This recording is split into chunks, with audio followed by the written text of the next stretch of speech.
tonight. For roll call, we know that Heath and Wally are not going to be here. Lucas is not because he is enjoying his summer break. And we have one vacant seat from Winterport. We received the copy of our meeting minutes from the July 18th meeting. Are there any amendments that need to be made before I ask for a motion to approve? If not, can I have a motion to approve the minutes? So moved. Second. All those in favor? Any abstentions? We do have an adjustment to the agenda. Yes, you have a number of, you have actually 4 additional nominations in addition to the agenda notes that were emailed to you on Friday. So we'll have those nominations this evening as well. That's it. Great. At this time, I'll invite anyone who would like to address the board to come right up to the podium and introduce yourself.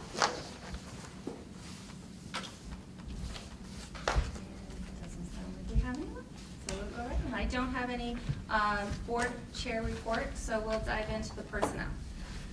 Okay, under resignations, I do have 3 to report to you publicly this evening. Dan Schaefer here at Hampden Academy, Don Hussey from Weatherby School, and Diane McClellan also from Hampden Academy. Under nominations, as I just mentioned, if you look at your 3 on the agenda notes that I mailed to you, the first one is the Spanish teacher here at Reedsbrook Middle School, not at here, but at Reedsbrook Middle School, Mary Ann Lobo. You can see where her degree, her experience as well, with approximately 3 years. Her salary per the collective bargaining contract. Let me just accentuate again, the collective bargaining contract as it stands now, because as you all know we're negotiating, so these figures more than likely will change, hopefully in the near future. Salary is $34,950. My recommendation for your endorsement is Mary Ann Lobo, Spanish teacher at Reedsbrook. So moved. Second. Great. Any questions? All those in favor? Fantastic. Okay, where's Mary Ann? Yeah, there she is, right there, Mary.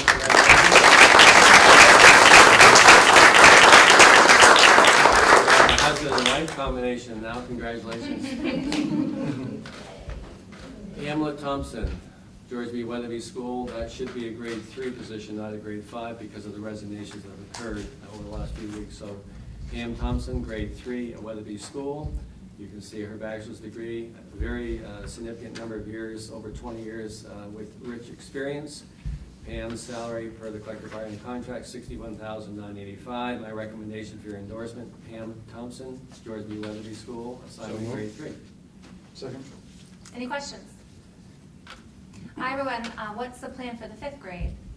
That is an open position. We have Open. interviews scheduled for Monday. We reposted it, and so I'm confident we'll be in good shape. Great, thank you. That's a great question. Also, I want to remind the board, if you're not familiar, when we have a vacancy, per the collective bargaining contract, we must post it a minimum of 5 days.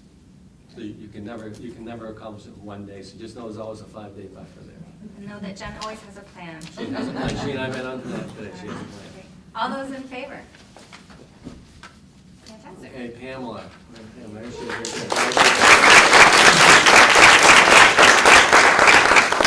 At Hampden Academy in the area of mathematics, Christopher Hink. You can see Chris is BS from Farmington. Also a number of years experience in our state as well as basically in our state and coming to us from out of state as well. His salary for the collective bargaining contract, $51,102. Christopher Hink, mathematics here at Hampden Academy. So moved. Second. Oh, I'm sorry. Not the chair. Right. Are there any questions? Great. How's the All summer those- going? Just a laugh. Who's the chair? All those in favor? All right, Christopher, I saw coming in. We're at the end of that. Now, if you go to your agenda notes that is contained in the adjustment, Spanish teacher at Reedsbrook and Weatherby Schools is Carol Morris. You can see Carol's extensive experience of about 11 years in district as well as out of the district. Her salary is $46,143. My recommendation is Carol Morris, Spanish teacher at Reedsbrook and Weatherby Schools. So moved. Second. Are there any questions? Great. All those in favor? Okay, Carol. Here's Carol. Way up.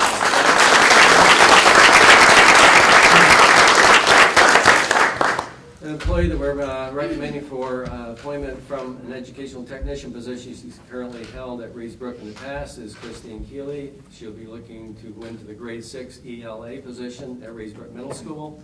You can see her degree out of state, also extensive experience in district with 8 years. Christine's salary is $41,142. That position being recommended grade 6 in English Language Arts at Reesbrook Middle School. A motion? So moved. No, do you have one? Oh. Oh, yeah, you're moving. Second. Are you all right, Karen? Are there any questions? Amanda, you're gonna have to take it. It's an emergency. Okay. Oh, right, I don't want to steal it. Okay, Christine, I saw her.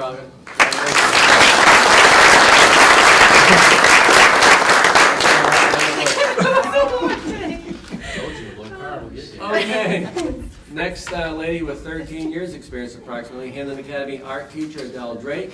You can see again her degree from institutions outside the state, also teaching experience outside the state. Art teacher at Hampden Academy, my recommendation for your endorsement is Adele Drake. Salary $48,874.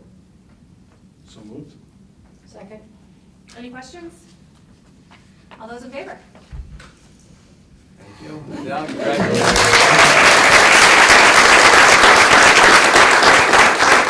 The young lady that cannot be with us this evening, we actually hired her last year on a temporary position at Logan Houston in science teaching position. You can see her experience with the 1 year right here at Hampden Academy. Logan's contract for the collective bargaining contract, $33,150. My recommendation for science at Hampden Academy, Logan Houston. So moved. Second. Great, any questions? Does this mean that the French position's open, or is this a temporary position? Means that, our previous French teacher was on sabbatical for a year, Thank so you. she's coming back to us, and we had Logan for a year and for the Jen, so we're very excited to keep her with us and go on science. Yeah, great. Scott? What happens in terms of her probationary time then? Is she a second year in probationary? Yes, she would be. Okay. Yes, she would. Good question, Scott. Yes, she would. Any other questions? All those in favor? Okay, thank you. As I mentioned, Logan cannot be with us. So, Joe, you actually were one step ahead of me. That's very good, because I'm going to ask the principal to remind the board where we are with vacancies. So, Bill, what do we have left for HA? I have a health teacher position open, and we're doing interviews next week, and that's all I have left. Okay, Mr. Rue, right up back. What do we have left? We have a librarian in that position still open, and I'm collecting applications currently looking at. Thank you. Dr. Glenn Cross, where are Right you? here, I have an ed tech position, and we have a person in consideration that we're waiting on their certification. Okay. Mrs. Briggs? We have a lunchroom coordinator position. Very good. Mrs. Sear? Sorry. Grade 5 is open. We are looking for a long-term sub for an ed tech Yes. who's going to be doing an internal coverage. And then we have a recess monitor, but. Thank you. And Jen and Kristen help me out. I think if I remember from Dawn yesterday, I think the only thing she has left is a lunch monitor as well. Yeah, I think so. She said an ed tech And ed tech Ed also, tech. yeah. So you can hear ed techs as a theme, Yeah. but we're in pretty good shape as far as teachers. That's good. So I've been doing a lot of interviewing this summer. Okay, that's it. Thank you. So now we go to, what do you need? Yes. John is going to read the Essential Behaviors and Outcomes Proclamation. Education enables all students to learn the skills, acquire the knowledge, and develop the attitudes necessary for them to reach their potential as citizens who can meet the challenge of a changing global society. We believe that all citizens in our community share the responsibility to educate our children and themselves. Our schools are community support systems and should welcome and encourage all members of our communities to participate. And our schools will have a supportive and empowering atmosphere for all students and community members. Thank you, John. Under Leadership Summit, I hope I can do this fairly briefly, but also express to you the significance of what I just had the opportunity to attend last week. I was in Chicago with 85 superintendents throughout the United States. There was one other from Maine. She's the superintendent of schools, and SAD 35, which is Elliott, which is Marshwood High School. Other than that, they were in most of our states, from school districts I was sharing with Reagan, from as small as 600 to 185,000 in San Francisco. But I wanted to share that experience, and my leadership notes to you are very brief, so I don't want to get too much of a question. But I actually wanted to express appreciation to this board and also In my 26 years here, the board has been very generous in making sure that I do participate in professional development. I shared this with Regan today because in 1992, I know that's a long time ago, 1992 when I came here, the board in my contract reads like this. The board expects the superintendent to continue his professional development and expects him to participate in relevant learning experiences. I didn't think too much of that back in 1992, but about 1998 and 99, it came to me in my annual evaluations. This is not something that I could say to the board, well, it's a give and take, or I can make the discernment that I could do that or not. They expected me to sharpen my saw. And I can tell you that this board back in 1992, in my opinion, took a long leadership position with the superintendent of schools and stressing the importance. And I've been fortunate enough to serve on the National Executive Committee of the National School Boards Association. As many of you know, not to tout about Rick Lyons, but I've been the Superintendent of the Year. I've had national recognition. That's all come about from the support of the board. So as you know, I'll be leaving in 2 years. Hopefully you keep that theme first and foremost, because in my very strong opinion, as a CEO for 29 years, sharpening the saw with the expectation your CEO goes to those professional development opportunities is a given. Don't let him or don't let her make that decision whether they're going to do that or not. You should expect those people to attend those. I shared with Regan today, when you're with 84 superintendents throughout the country, and a couple of them know quite well, you feel comfortable picking up the phone and saying, Jim, who's in Memphis, Tennessee or whatever, I have a theme for you and I know you can help me. Now he might have 50,000 students in his district, but his theme is similar to my theme. And over my career, I've had that opportunity to really have a cooperation and a cooperative spirit with many superintendents nationwide, and that is extremely invaluable. This institute that I attended last week, I wanted to go over about 8 or 9 sessions and just give you the theme of them because they were very interesting and very informative. The first one was board superintendent communications, and you sit there and you say, okay, now what can I take away from this? As I put my agenda note to you, this is a superintendent retired that's been a superintendent in those counties in Florida, and he went over strategies on how you communicate with the board. Now, I will say this to you, most board members, most school districts' size of a board is what? What would you guess? How many board members are in most districts? 6. Great, 6 to 8. When I shared with them I had 14, they looked at me and said, how the hell do you do that, 14? And then student reps, which still is a novelty. Not a lot of districts have student reps. Maine is a front runner in that. And when I talk about that, they're very interested in that. But this gentleman shared about, he has a Twitter account, and he has Facebook and all these things, and how he communicates with board members on a monthly publication, all those things that, that you really can learn a lot to make sure that board members are very well informed. And he did a terrific job in about an hour presentation, really bringing that to a different light. And I sit there and I say to myself, now I have, after this year, 1 year left as a superintendent. As I say to Regan, think as you're beginning in this leadership role at the district level, how you really can take these recommendations and integrate into your platform, as our young lady here probably has at least 20 years left looking down the road. But not to make light of that, but that's extremely important on how you set that platform, how you're going to be a CEO in a school district. This one I really enjoyed. Now, my background in teaching, even though I only taught 2 years, if you don't know, by the way, was in mathematics. This gentleman from the Mind Research Institute really personalized learning in neuroscience and understanding brain research. And what I loved about it, and I pick on Mr. Tracy quite a bit, what I loved about it is it focused primarily on K through 8. And I plead with people, let's also focus on secondary schools. We need to have children and students in secondary school look at through the neuroscience lens and how they, I'm sure some of you are looking around, you have kids at the high school. How do they operate every day? How do they think? How do they behave? And how do we take that into consideration when we teach those kids, I'll call them kids, versus an 8-year-old like Scott, you have children in Smith School. And I just, please, probably too strong a word, but how do we look at secondary schools differently than we have maybe over the last 15 or 20 years? And I really, really enjoyed that one there. Consensus building is just what it is. How do you build consensus in a board for your community? I mean, we went through a very favorable endorsement with our budget. We had a slim 10-vote margin, remember, on our athletic turf field. How do you build those consensus with various stakeholders, community people, Kiwanis groups, Lions clubs, etc.? Leading to the next one. This one is phenomenal to me. It's a corporation A Harvard graduate 3 years ago started this thought exchange concept. And basically what it is, you bring in these resident experts and they coordinate efforts with you to market and to do PR on what you want to advocate to your community. The best example I can give you is, let's say we're building a new school, or when the McGraw-Weatherby project gets to the point where we need to now publicize it, Thought Exchange is an entity that can and will help you do that. What I continue to be jealous about, many school districts, because these are large districts, they have HR departments, they have marketing departments, and they always ask back in RSU 22, who does your marketing? Who does this? Well, you're looking at him. So somewhere along the line in the next 15 years or whatever, how do we redesign? And former board chair, Kelly Bickmore, always preached to have an HR department.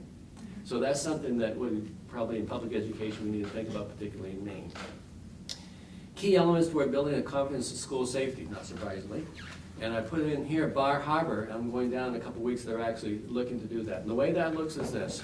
They have a software program, and Nate is our resident expert here, they have a software program where they download every inch of a school. They tell you where the AEDs are, they tell you where the exits are. And then they take that information, they push it out to municipal officials, public safety, and so on. So if there's ever an issue at Hampden Academy, whatever school, we have this marked by the square footage. It's phenomenal, it's unbelievable. So that focuses on school safety. Now remember, most of my people there are from urban areas. So you're in New York City or San Francisco, and I could digress for just a minute. I was actually stunned to actually learn one thing. When I talked to the superintendent of schools in San Antonio, we were talking about collective bargaining a little bit. He looks at me and says, what's collective bargaining? They don't have unions.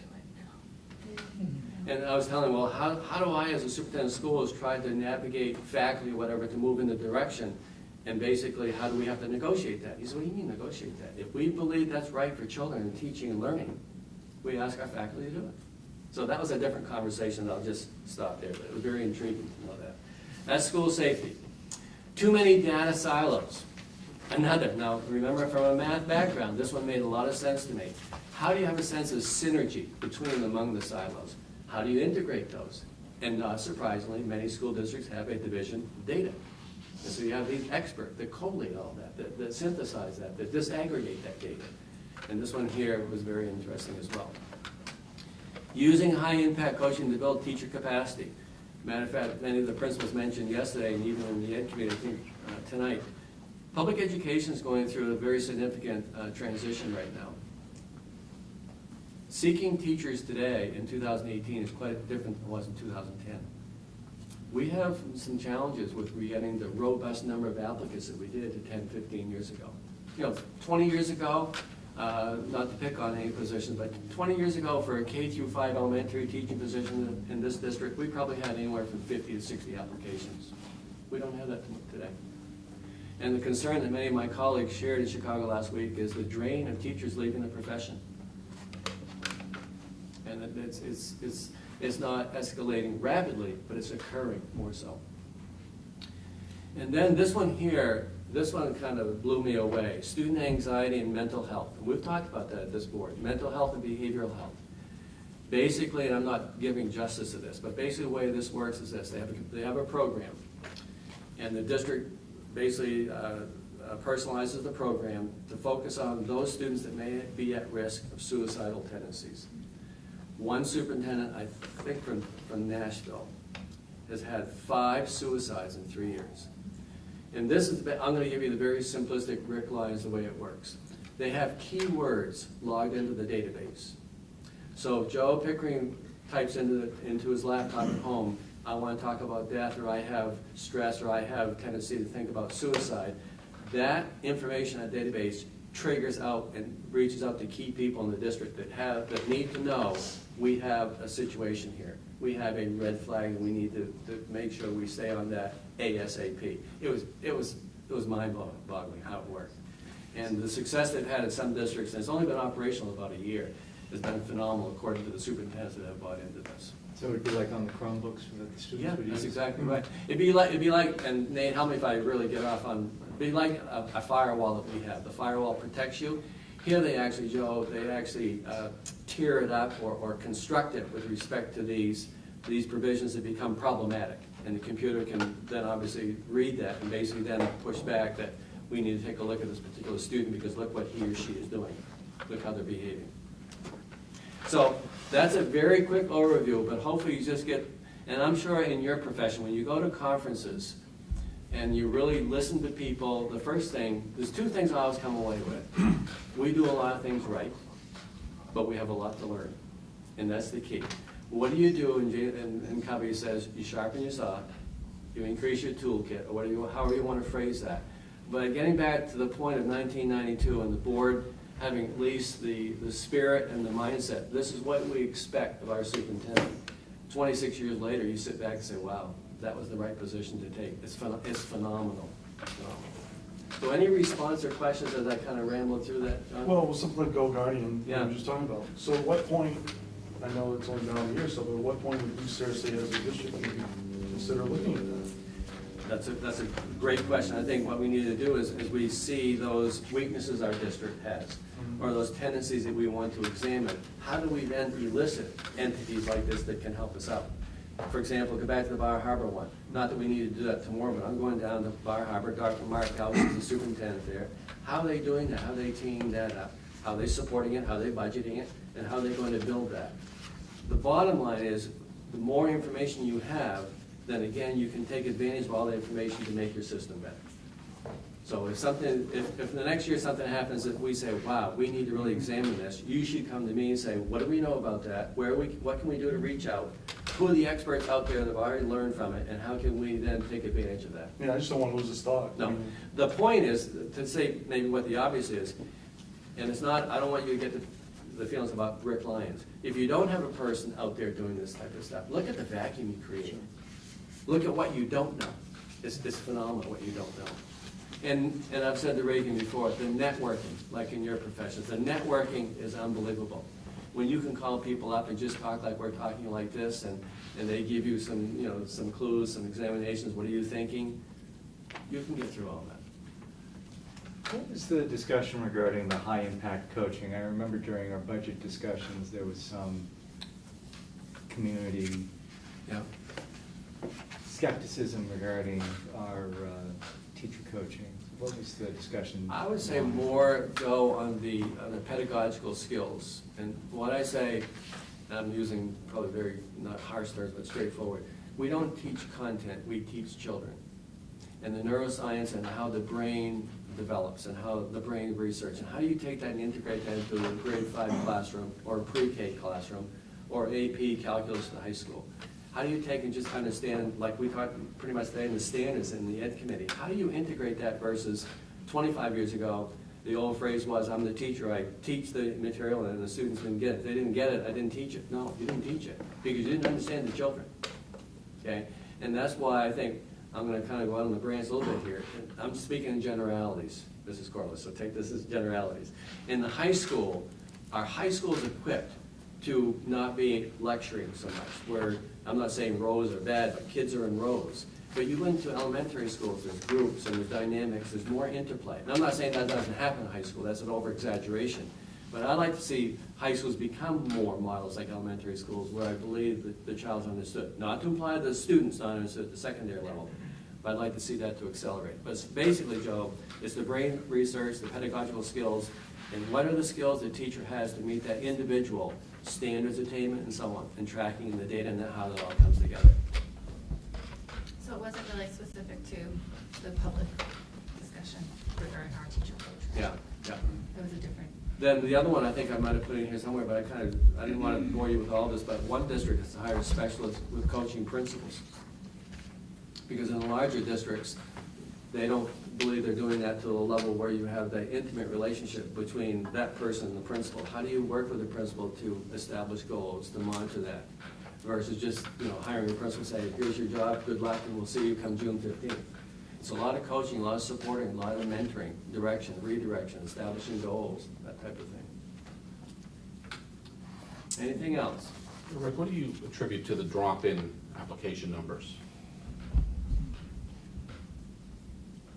That's a good question, Jim. I think people are becoming somewhat disenchanted with teaching today. The presence of the federal government and the presence of the state government.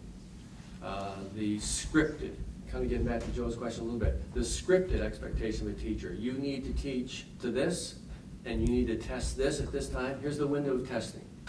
The established curriculum at the state level, and that being scripted for you, that being monitored versus you having the autonomy, the excitement, the sense of spirit that you can be more innovative and creative. I'll pick on my daughter a little bit.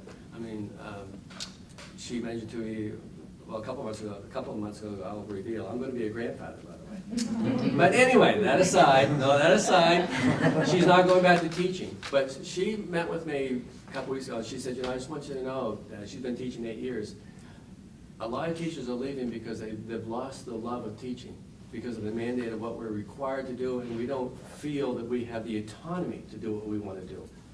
And where's the balance between those two things? And I think we need to recognize the individuality, the spirit, the compassion seems to be taken from some people. Now, I'm not sure how widespread that is, Jim, but I think that's probably the best reason. I think maybe the baby boomers like myself, you know, are at the 55 to 65 and retiring prematurely. I think the certification levels and the hoops at the Department of Education, I mean, I'll pick on our own state. We've had a horrendous deal in the last 3 years in certification in the state of Maine, horrendous. Our people trying to become certified are jumping through hoops that didn't even exist 3 years ago. So there's a lot of bureaucracy, there's a lot of mandates being put upon people that either aren't coming in or are exiting maybe somewhat prematurely.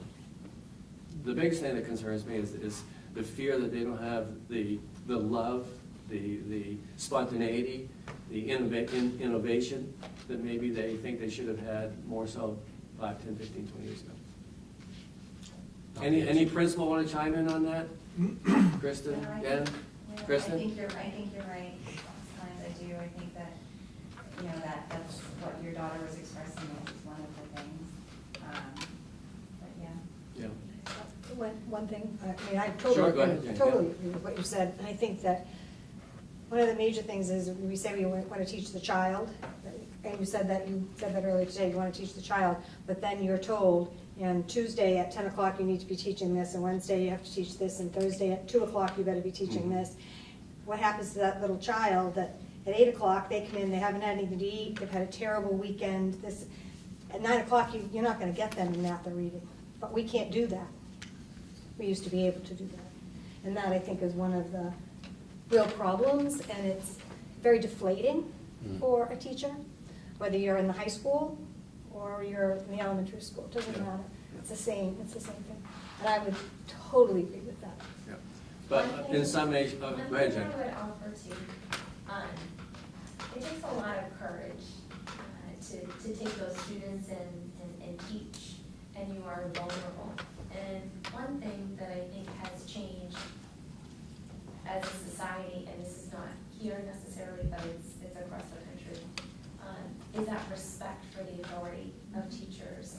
And it is a scary thing to stand up and push for those high standards, and then if you're not supported, you burn out quickly. And so I think that number one, the work that you all do to bolster our teachers and support them wholeheartedly, as an administrator, that is so key to making sure that people feel confident to walk in and do that good work. And so, well, we're seeing changes, there's hope, but as a community, I think, and as a country, we have to think about that, because teachers really are the infrastructure for every other career, and we need to make sure that we embrace that.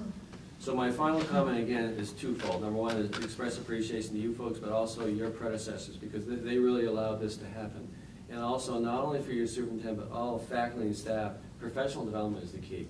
I mean, as I look around each one of you and your professions you have, think about it. It's the same thing, right? What do you do every day or every week or every month or every year to try to hone your skills, to make yourself better? That's the challenge. You need to dedicate.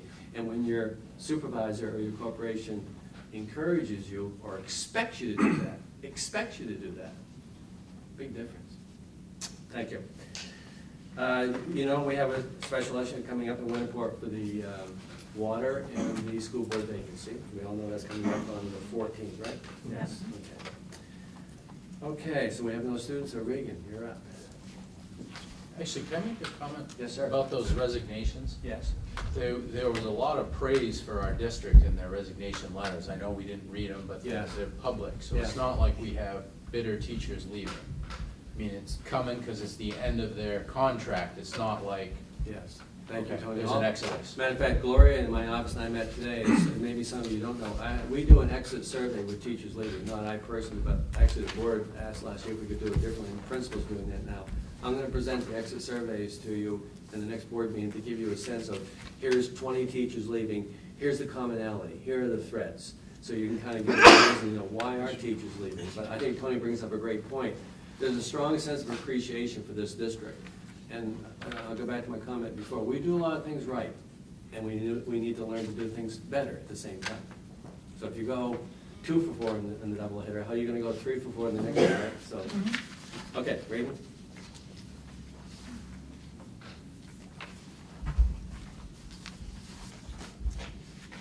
Tonight, we're going to review 2 separate financial reports. At our last meeting, I discussed that I'd be bringing along both the FY18 year that concluded on June 30th. It is still open because we continue to move forward with receiving invoices and other adjustments that I'll discuss. And then we're going to move on to the FY19. Nate, I can broadcast that. And there are extras if anyone in the audience would like to have one.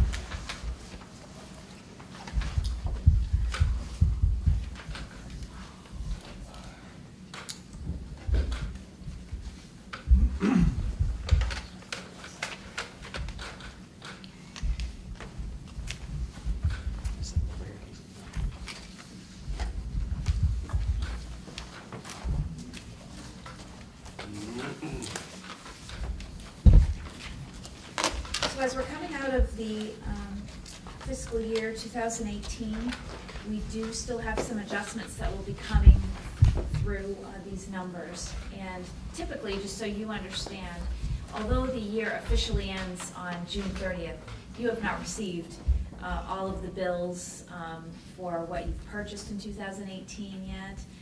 We still need to make some adjustments around accrued salary because if you recall, teachers are paid through the 2018 budget, but their pay extends through the summer, so we make those adjustments. We also have employees who are making adjustments to their health insurance and benefits throughout the school year, and so we will also continue to feed those into the system so that we have thorough accounting of all of those shifts and benefits. So we'll continue to bring these back to you for FY18 until it is truly closed out, and we anticipate September could be the month, although October would be reasonable as well. So any questions about amounts that are remaining or interest in any of those numbers? I guess I have one. Is this a fairly common distribution from year to year in terms of percents remaining? I think that I would say no. Once we take the insurance adjustments and the accrual out, we'll see lower numbers, and I'd be able to give a better comment about how close those are. But these would be considered a bit high. Okay. Thank you. Anything else? All right. So now we'll look at the first report from the fiscal year that we've just entered.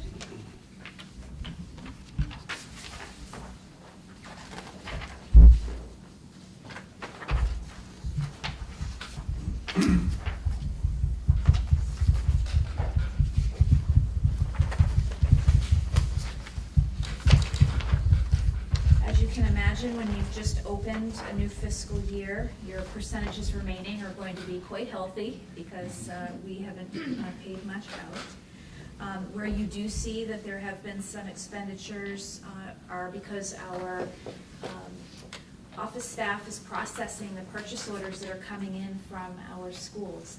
And one of the most significant expenditures in the summer is around facilities and maintenance because we're doing as many projects as we can before the students return.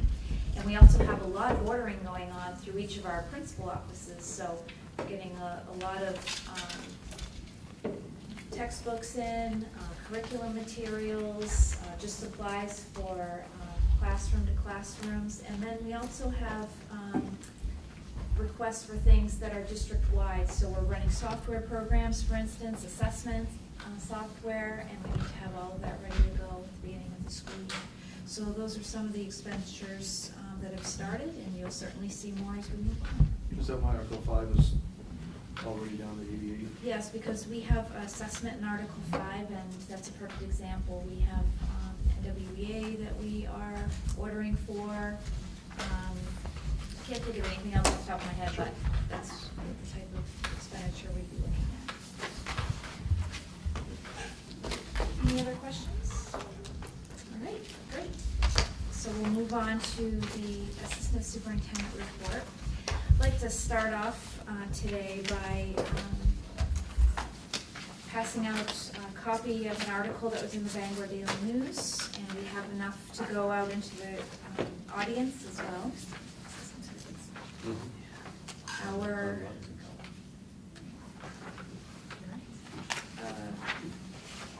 facility has seen a dramatic shift in the past 48 hours. We basically had complete base down starting on Monday morning, and if you had gone out tonight and taken a peek, the turf is basically laid.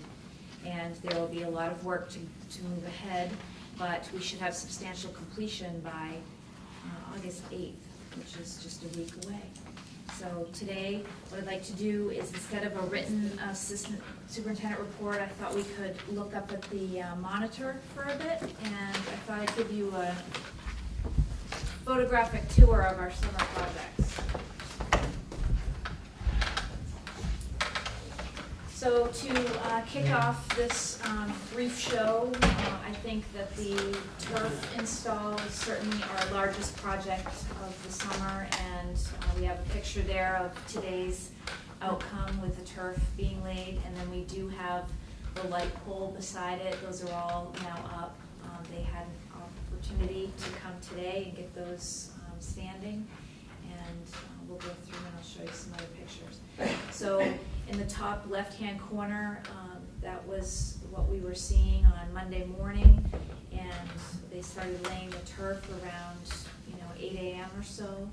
And as we concluded the day and went down and took another photograph, they had laid 75% of the turf in one day.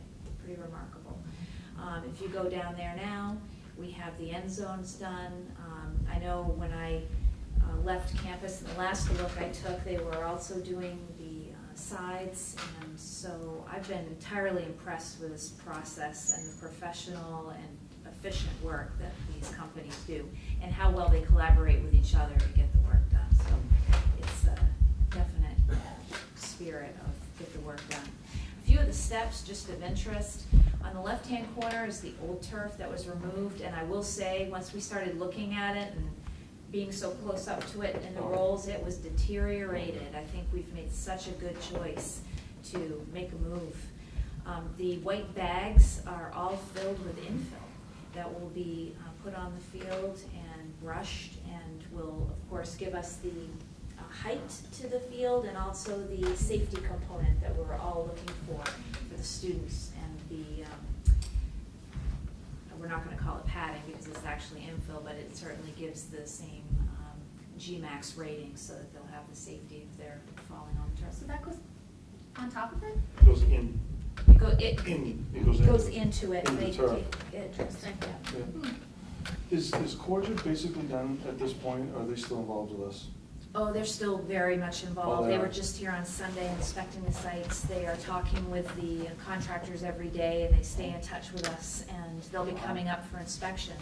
One thing that might be of note, and if you're interested, I'll put it out to you all, they're going to have a night where we gather probably around 9:30, 10 o'clock at night, and we're going to do the lighting test to make sure that the stadium lighting levels are adequate for the grid that was contracted. So I'm interested to see what that's. John, you asked a great question. I'd like just to amplify that. And the way I'd respond to that is Corja becomes basically your clerk of the works.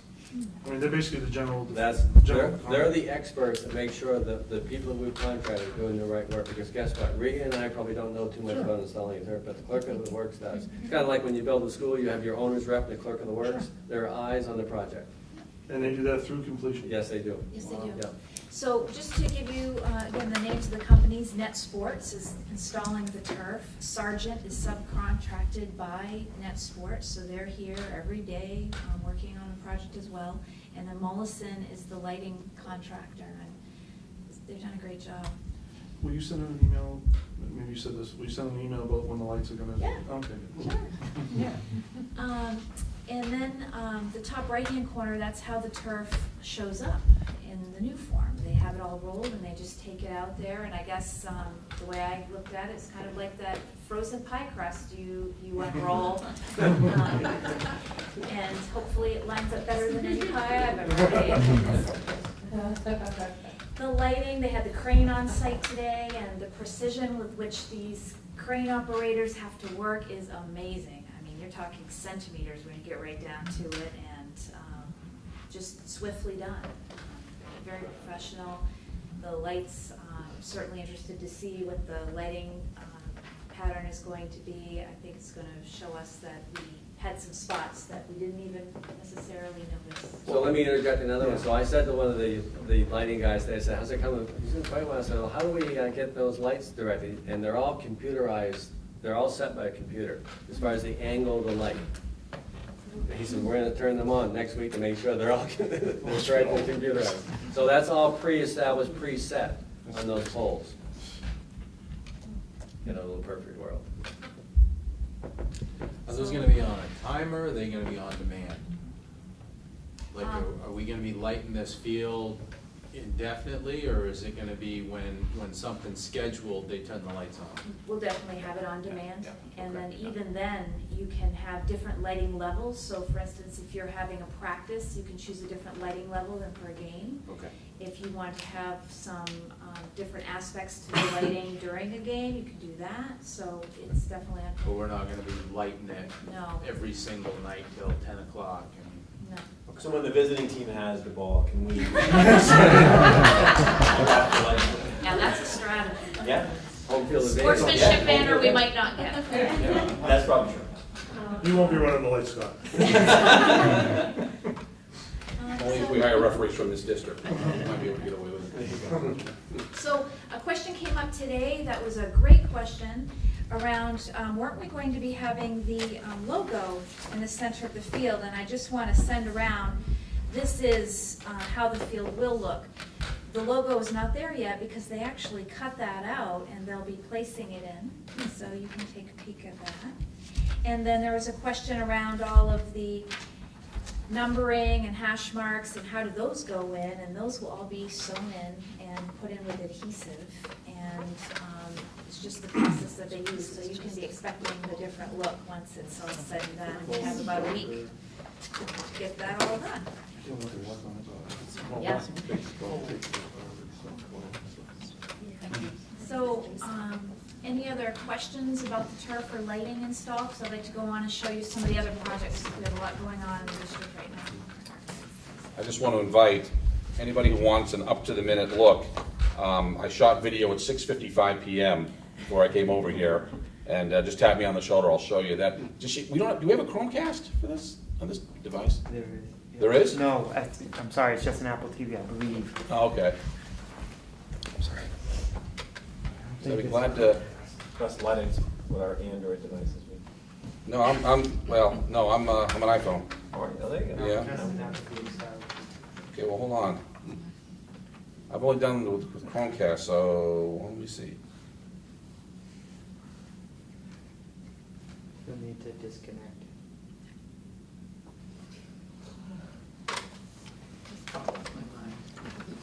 I might need a walkthrough with that part, because I've only casted the Chromecast.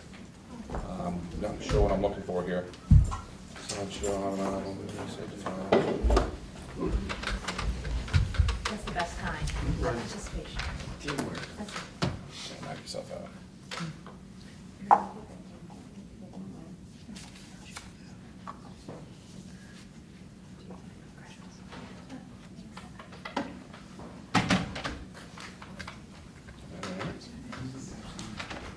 Glad I asked.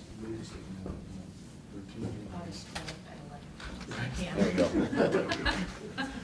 Excellent point. There you go, just a short, very shaky walkthrough of what it looks like Did now. all that. So, amazing, huh? Yeah, I love didn't see the the side, side. I was on the other. Yeah.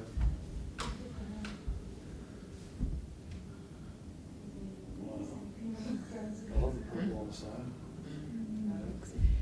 The purple really looks sharp. It really does. Yes. Yes. The lights there. My only question is, will the visiting bleachers be moved over, because they're not really centered right now? All Is there centered gonna lights. be more? Centered with the 50, or where the 50 would be, and I can't see it from there, but I think that's a discussion our committee needs to have, because there hasn't been discussion about the centering of the bleachers. Okay. We'll talk about that. Were they centered before? I don't believe so. I don't think so. No, they were not. No. were they not? I thought they I were. don't think so. No? All right. No, we don't care what their view is. Right. They're lucky they have bleachers, come on. I'm sure lighting- Trust, well, I'll tell you later. I had a situation there on that side of the time. Well, it's Go Broncos. really been an exciting, 9 months to get this done, and I have to say that I just want to thank, Nick Raymond and Fred Lauer at the high school from the inception of this idea. They've been just right behind it and really thoughtful about how we could shape things up on the turf to make it as simple of a grid so that the student athletes have the best experience out there, because we've had questions about why might we not have added this or that element. It really was thinking about the students and trying to give them an ability to be able to look around their environment and make good decisions, not be distracted by too many bells and whistles. So it looks great. Just one last thing on this. I have cousins that play at Bangor High field hockey, and they are ecstatic about this. They can't wait to play on this field. All right. So, Good. I think we'll get some interesting inquiries about folks that'd be interested to use this. Is there going to be a public invitation to come and? Yes, we are planning to have some type of ribbon cutting event for the turf. The interesting part is we really want to include the students in this. So we're thinking about how we can, once the kids come back for the start of the season, we can get representatives and start talking to them too about what we can do. That would be a good way to kick this off. And we don't want to forget the band. Make sure we've got the band here to give it a good celebration. So if you all have ideas of things that you think would be great ways to incorporate the larger community, because we've always said the turf isn't just about the sports teams. There are many ways this could be used for the community. Just let me know what those ideas are, and we'll put them on the list. Great. Okay, I'm just gonna see if we can get back on here.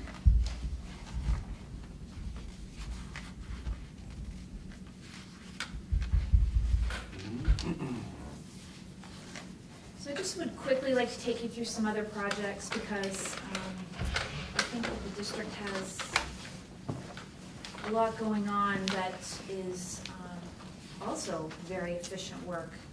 I'm not sure.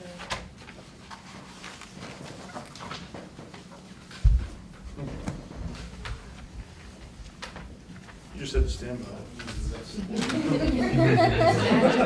It's always me.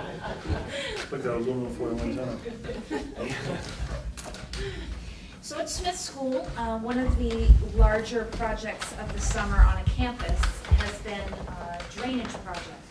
And that top left-hand corner is only probably a quarter of the project. We actually had a runoff that was running into a neighboring property. We've actually taken the drainage system so that we can run it both through drain pipe and then also into a drainage configuration like this in the parking lot. Hughes Brothers has been involved with us in doing this work, and it's gone really well. I was over there today, and it's nearing completion, and they've done an excellent job on the site. You also will see that the basketball court at Smith is looking into where that drainage project was done, but I wanted you to know that that will all be paved. It's going to be paved right up to the back door of Smith because we had areas on the playground that were becoming cracked and trip hazards. And so we wanted to make that playground space as safe as possible. So that's happening very soon as well. And then the far right is the lobby at Smith. We've removed all of the tile in the lobby, and we found that the flooring underneath it, the space needed to be all re-mudded, sanded a couple of times, and it's going to have the tile laid probably in a week and a half. So please go and visit Smith. I think it will be a pretty sharp place. It'll look great. The drainage that was cutting through the property, is that still moving through that person's property? Is No. it now going around? Entirely around. Okay. Yes. So this is a continuation of Smith School. You can see in the top left-hand corner, that is a room that was being tiled today. That's the pre-K room. So they're actually partnering with us to pay for this project, and we appreciate that collaboration to get that room newly done. I put in a couple photos of the lunch program that's going on at Smith School. It was hopping today, many kids down there having lunch, and it looked great. And then we have one of the classrooms that was painted in third grade at Smith School. And then we're also doing sprucing up in the schools. We had walkthroughs this fall, as you may recall, and we talked about ways that we could enhance safety and maintenance, but we also looked at the aesthetics of things. And we're trying to really get our schools to be sharp. It's gonna take a while, you know, it's a 5-year plan, but it's going well. Were we able to keep the, that loft that one of our teachers had built? Because I know our insurance company had complained about that. Is that? Yes, it does still Exist? remain, yes. That was really cool. Mhm. So at McGraw School, what we have going on are some pretty significant paint jobs in classrooms, and so I've put a couple of those examples up. And then we've had new ADA ramping built in the portables. We're putting in new doors at McGraw School. And then also a project that I don't have a photo of just yet. We have a propane tank sitting newly installed to the side of McGraw School. It's actually running to Weatherby, but it's on the McGraw School property. So that went in last week, and the week before, and it looks good. Reedsbrook Middle School, we moved the garden in the name of propane tanks. And we all are remarking at how amazing this new garden has taken off. It's like it's always been there. And we're hopeful those sunflowers stay the course until the kids come back. But we have so many volunteers who help out with the garden, and I'd really like to say thank you to all of them, because it's a labor of love all summer long to keep that watered and harvested. It's coming along great. The other photograph is of a propane tank installation at Reedsbrook that just recently happened, and it's going to be shaping up. They'll put fencing up, the bollards around for safety. Those companies, Dead River is working with us, Tozier Excavation, they do a great job. Come right in and get it done. So where does the produce from the garden go? So this summer, there's been a call for people to feel like they can come and take any produce that's been picked, just publicly. But for the past few years, we've had a garden party here at Reedsbrook, where they've cooked up some of the food and served it to people who would like to come. And then I think we try to get the word out through Brittany Lehman or the other garden folks if they know their staff members who would like to have any of the produce. So we try to find ways to get it out. Food banks? You know, I am not sure. Don, do you know if there's any delivery to the food bank from the Reedsbrook Garden? Hasn't been over the summer and the winter. Yeah. I've been taking some to the school. Okay, to the school. And then once school starts, we try to put anything that we have on the salad bars, so it's getting used that way. Wagner Middle School, I just wanted to point out, these folks in the photographs are the Hagans. They teach by school year and date by summer. And they've been doing this for years, and they come in for several weeks of the summer. We make a paint list, and they work half days, and they're really good at it. So they're working at Wagner School this week. We have 2 to 3 classrooms on the list right now. The Wagner Clippers photo, the Bronco Travel Basketball Club donated those mats. to That Wagner's. was a collaboration, right? We paid for the actual, like, the printing, and they paid for the mat. Of course, the mats are much more than the printing, but we really appreciate that. It's a wonderful partnership with Bronco Travel, and they've certainly helped us at other buildings as well. At Reedsbrook, they've made donations of equipment, and we really appreciate that. But those look sharp, don't they, Richard? Yeah, Look oh, yeah. great. And they've only been up for about a week, so. Yeah, it's nice. Just this morning, we had the 2 roofs on those sheds finished off by our own crews. They went in and did the metal roofing on those. And then we have all of the line painting being done all over the district. We do that every summer and try to keep it looking certainly noticeable like it needs to be, but also looking sharp. There's some serious work going on at Reedsbrook Gymnasium floor as well. Yes, I'll be bringing that next time. The first coat went down today. We're having a complete refinish of the Reedsbrook gym floor and a new logo being put on it, so I look forward to the photos I can bring to you of that. In closure, I just want to let you all know that our building committee will be talking significantly with electrician companies this year because our Hampden campus has electrical grid needs. And Mr. Grenier and I were out today and we looked at a pole that was stamped 1960. So we know that these parts of the work are going to be something people just don't drive around and notice.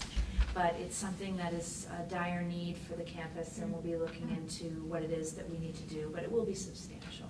Okay, so coming soon. Moving away from this type of discussion with summer projects, I too was on a professional development jaunt, I'd say. Last week I spent the week in Portland with Drummond Woodson at the Maine School Finance Institute. And the way that they teach that institute is that they have modules. So every day you have 2 to 3 modules. We were going from 8:30 to 5 each day. And they cover any module of a superintendency that has a finance element to it.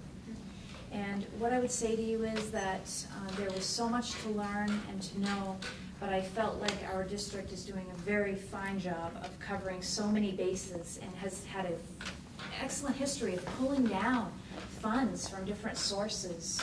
They were really trying to teach us and keep us in the loop, and I think RSU 22 has benefited substantially from accessing those funds.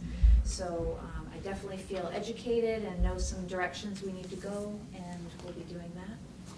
We also have a partnership coming up very soon with Hampden Public Safety. We'll be utilizing Hampden Academy as a training site for regional public safety officers and active shooter training. And I will be here along with Brittany Lehman participating in that. And we're really happy to be using our building because it will help us to understand what elements in a building like ours need to be thought about and that we need to be proactive about discussing, especially with staff. So we'll be taking part in that, and I'm glad it's a collaborative effort in our community. Who are we collaborating with? Hampden Public Safety, and then we'll have other regional sheriff offices will come along. I'm sure there will be state police involvement to some degree, and dispatch, of course. Great, thank you. Questions of board members? Real quickly, did we ever get any of the grants that we applied for football field? We have not received word back on our grants. We expected that we would hear 2 weeks ago from the Maine Community Foundation, and we haven't had word from them yet. So I did speak with Peter Gazzini probably about 10 days ago, and so I am looking for that information, and so is he. So can he do a follow-up with an inquiry or? He has. Oh, okay. So we are. Yes, and I just want to preface it by asking for the indulgence of the board. I will be monitoring this for the 3 years of my term, so I'll be asking questions similar to this each time that we meet. So my question tonight is for our superintendent, have you received any requests from ICE or CBP in the last 2 weeks, or a law enforcement officer working on their behalf for information about any of our students? No. Thank you. Thank you. Maria, any other questions? All right, we'll go right into committee reports. Finance committee has not met, I don't believe, right, Regan? That's right, and Heath is not here tonight, but I will be looking to set a meeting with the members at the end. Okay. Budget committee is not meeting. Athletic committee, I don't believe has met either. No, and they need to set a meeting today as well. And, okay, he's not here, so we might have to do that doodle. Yes. Building committee, Alan, do you have? It seems like we just met, so. We need to have a meeting. We have a lot of meetings to set. Negotiations has a meeting next week. That's right. Education committee. We met right before this meeting, and I believe that we're going to discuss it under new business. Yes, we are. Okay. Policy committee, any updates, John? UTC. This is the quickest committee report we've ever had. I don't think we have anything from behavioral review. No, no. Education Foundation, we're still looking for a representative to join that. Spruce Board. That's not right. Wellness committee probably hasn't met. And community relations, Scott? We have a meeting that is coming up, but we have not met. Okay.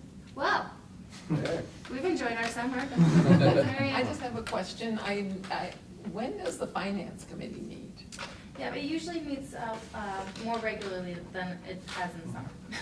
It generally meets the fourth week of each month, Okay, so we're going to be looking to set a meeting on the 28th. okay, thank you. They're an active committee in terms of their visits to the central office, though. Yes, they are. Policy considerations, we have none tonight, so we'll go right into old business, which is a presentation on the Regional Adult Education Program. At this time, I'd like to introduce and welcome Matt Tardy. Matt's been our director of adult ed for a number of years. He's going to give us a little bit of historical perspective and where we come from, where we are, and where we're going. So, Matt. I'm a little upset I'm considered to be old business. I don't know. Well, you've been here before, though, I've been here before, right? It's mind-boggling to me that I've been working with Rick now, it's about 12 years that we've been doing this thing, you know. They've been 12 good years. Thank you for inviting me again. I like to touch base with the board once a year or so. About 12 years ago, a group of superintendents started talking about how they could collaborate. And when the dust all settled, Orono and Hampden were sitting there, and they said, let's work on adult education together. And about 5 years ago, Old Town came in, and so the Riverside Adult Education Partnership was born. And over that period of time, you know, we've seen a lot of growth, a lot of evolution. The structure of the program is that you have 3 independent adult education programs. The state sees us as 3 individual programs. 22, 26, and 34. For budgeting purposes, for subsidy purposes, for report filing, we are 3 independent programs, but we merge and partner together when it benefits us to do so. So how do we work together? Well, we share a director. One director in adult education. No longer is your adult education 80% IT, 20% adult ed, you know. We share marketing. We have a website over there that we created, the Riverside Adult Ed Partnership website, and I encourage you to play around with that at some point if you want. I'll talk about that in a second a little bit. We share instructors. This last year, 61 different instructors taught adult education classes through our partnership. Many of them taught in Hampden and in Orono and Old Town and Hampden as well. We share fiscal, on some of the different projects I get us involved in, certain programs become the fiscal agents for those projects. And we have an online registration portal where all of our classes are grouped together so people don't have to go to 3 different sites to find adult ed classes and register and pay for them that way. We've been using that for about 5 years. Orono's the fiscal agent for that site. So at the end of the year, I have to add up the money that, you know, for the Hampden classes, the Old Town classes, and Orono classes, and we divide that up and we send a check from Orono to Hampden and to Old Town for the money that they would get from registrations for that. In the 5 years we've been using it, it's changed greatly what we do because, again, it's so simple. People get online, they want to register for a class, they put their card in, and they get the information, and they're in. And what's really great about that is every time someone registers, a database is created. So what I can do now is I can go on there and say, just heads up, new classes are starting next month, we still have openings in these, blah, blah, blah. And I shoot it out. Right now it goes to about 1,300 people. So about 1,300 different people have signed up for a class in the last 5 years and paid for it on our portal. So we have 3 major hub areas, learning centers, based in Old Town, Hampden, and Orono. And we also have working agreements with other school systems who have said that we would like to work with you. What we'll do is we will allow you to market your programs in our schools, through our community. We will give you space in our schools if you want to run classes there. We will link to your website on our school page, you know, in that partnership. And so we have arrangements that way with VZ, Glenburn, Indian Island, Greenbush, Milford, okay? And the newest one came on board starting this month, and that's Herman. So Herman finally has come in with us, and that's exciting. I think that's a great opportunity to work with those folks. And so when I have folks from other school systems linked to adult education, I can't have them, you know, people from Milford, they link to Old Town, they link to Orono, they link to Hampden. So what we do is they link to this site, and this is what this site is at any of those schools. Would you click on their school site, even in the Hampden site, and I just saw the other day, if you click on the RSU 22 site, it says adult education, thank you. It's very prominent, it's not hidden someplace, you don't have to, you know, it's right there. That will take you to this site. And then you can go from there and navigate as you want. We have links there to college transitions courses. We're putting a link in soon for veterans services. We have links to online courses that people can take. It's quite, I think we've evolved quite a bit in the last 10 years. So when we came into Hampden, for example, 12 years ago, the majority, and Rick remembers, were enrichment courses, which are great because enrichment courses, that's yoga, that's dance, that's, you know, they're valuable because they connect people in your community to your school system. They're taxpayers. They may not probably have school kids anymore, but their one connection to your school might be that quilting class they took at Hampden Academy. It brings revenue into our program, and that was by far the vast majority of what we offered. Since then, of course, I'd like to say we haven't expanded, but we've evolved. Because now we offer a wider variety of programming. There is the enrichment. There is now the academic. Hampden, we have a site here for high-set testing. It's the new, the GED has replaced in the state of Maine by the high-set as the high school equivalency. We didn't have that 12 years ago here. Now we do, so people can take that test here and get a credential and move on. A couple interesting stories. 2 years ago, 3 years ago, I was working with a program at the Career Center, and I met a young lady from a town in the school system, and she didn't have her credential. And so we're talking, and I said, I did some pre-tests, and you could probably pass this and go forward. And she said, well, you know, great, I have 2 friends too. So these 3 girls met that summer with Brad Veach in the old building. We actually met at Reedsbrook that summer, and they eventually all tested and got their credential, which means now they can go to college, they can get a better job. You know, it's really exciting stuff. In the springtime, this spring, we've seen an interesting shift. High school guidance counselors are recognizing adult education as an opportunity. When you've exhausted regular education, special education, alternative education, and you have a senior student in April with 8 credits who's not going to graduate, they're starting to see us as being somebody who they can refer people to. And so we've had people referred this summer from high schools that we hadn't heard from before. And some of them passed our credential and they can take that high set and go to college, like I said. Some of them aren't able to do it, right? But it's still exciting. We had one student from Hampden, and Regan was there. He worked on it and passed the thing. And Regan came over to the academy and presented him with his certificate. It was very nice. And it does reflect well on the school system because these students, even though they don't get their high school diploma, they don't live in a vacuum, right? They have learned something along the way as a result of the work that people have done with them. And it was very sweet. It was very nice. And this, you know, he has an opportunity now to do something else now. We offer more vocational classes now. We just graduated a CNA class of 17 last week. We start another class in October. A young lady this spring from Hampden Academy was a senior, and she didn't schedule the UTC class for CNA or couldn't do it or didn't want or whatever, but she came to us and she took the class in Orono with us, and she got her CNA certificate, which is exciting. And then we have a ton of online stuff available now, some paid, some free. There's a lot of stuff that's available out there to folks. 2 years ago, we transitioned to the Academy. We were based in Reedsbrook for most of those years, but we transitioned to the Academy. I think it's gone well. The administration, been great to work with. The custodians are above the top to work with, right? When you work in the evenings, you have to rely on custodian support for lots of things, and they've been fantastic. We've offered programming here on Tuesdays and Thursdays. This fall, I'm going to go Tuesdays, Wednesdays, and Thursdays for demand. So I think it's great that you get people in your building. It's a great building to be in, and you get people in the buildings taking these classes. It's fantastic. Some current projects I've been working with. One is in the spring, we offered another college readiness class through Eastern Maine Community College. What it was open to adult learners, but also high school seniors. It's a course at Eastern Maine Community College that is required of liberal studies students who go there. It's a 1-credit first-year experience course. Through a college transitions grant, I was able to offer that class for free to any student who wanted to take it. Of the students who took the class, they came from all areas, met at Eastern Maine Community College. The majority of our students this year were from Hampden Academy.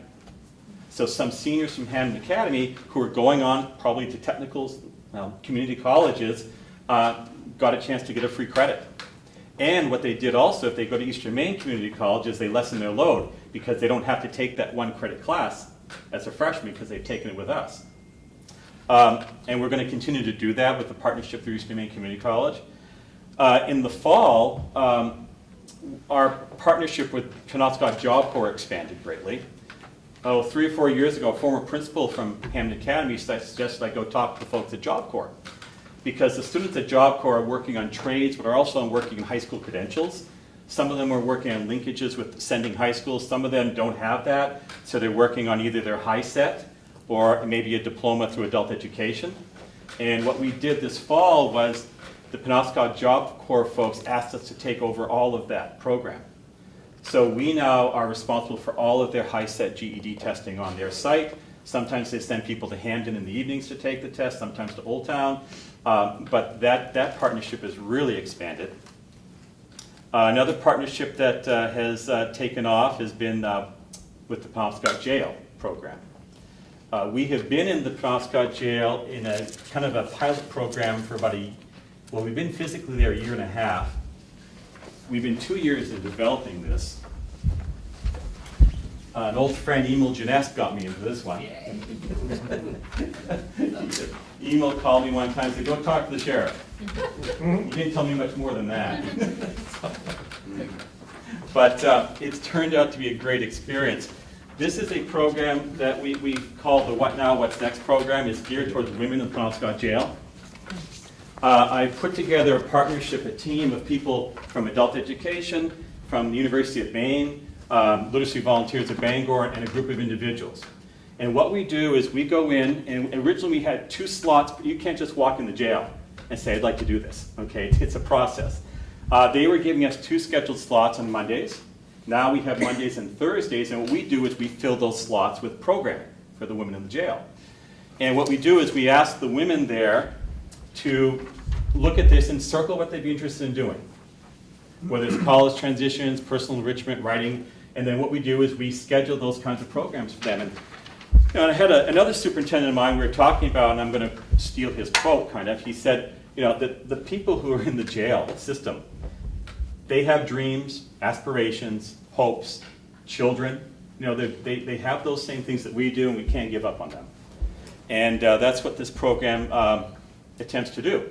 The real goal of the program is we do good things with them while they're there, but we hope that we can develop a relationship with these folks, because good education is relationship building, right? If you can build a relationship that extends beyond when they leave that jail, okay, when they come back into Winterport or Hampden or Old Town or Orono, when they move back into the community, that relationship can extend, and that's the goal behind the program. So what we do is I have a person who in Orono on Wednesday nights when class has been checked in and when The phones have been answered. She is the person who tries to contact these folks and see how you're doing. She calls, she emails, she sends letters to them. How's it going? Do you need any help with anything? This is another handout that we give to the folks for re-entry resources. We are available. It can be very confusing when you're looking for social services. We'd like to be that gateway, that first entry point for folks, and then we can help refer them to the specific services that they need. And so they know now when they leave the jail situation that they have an opportunity when they work with us to contact us to get help getting those resources. So we've been doing that for about 1.5 years, and we've worked with about 90 women so far, with varying degrees of success, of course. And unfortunately, some of the women's names come back on that circle thing, come back more than once. They come back in, and that's just the nature of the system. But Sheriff Morton was very much a supporter of education. He's been supportive of this. He's encouraged it. He's been great to work with. And the program is, we had one of our professors from Maine present in South Carolina about this program at a conference. So I think there's a lot of growth potential there. It's good work. And to kind of piggyback on that, because of our success with this program, the Penobscot Jail has offered us their entire educational program now. So we are responsible for not just the women's educational program, but for the entire educational program there. And in fact, we started in July, and this is one where the RSU 22 is responsible for. You've got this one. I gave Old Town Job Corps, you've got the jail. And so we have a person on staff now. The jail, Penobscot Jail, sends us the money to cover all of the expenses for that person. We just have to bill them. And so we have one person there, another person, we split the jobs. We have 2 people working there during the day in the educational program. They will be paid by RSU 22, and RSU 22 will be reimbursed by the jail for that work. In fact, the Job Corps program that I'm running with through the Old Town Mostly system, they were so happy that they are paying a person to be on their site from adult ed full-time to work with us.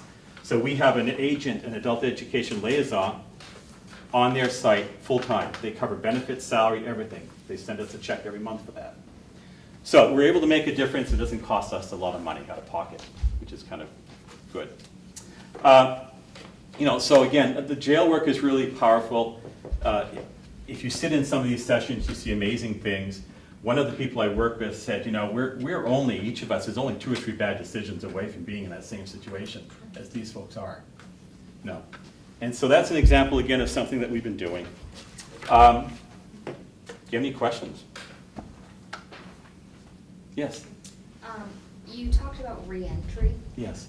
Back into the jail, so your repeat occurrences. Yeah. Are you monitoring whether or not the education is helping them? Are you starting to monitor that now so that you can see if there's an impact actually being created? I think that's a great, it's how do you measure whether or not you're making a difference? Yes. Right.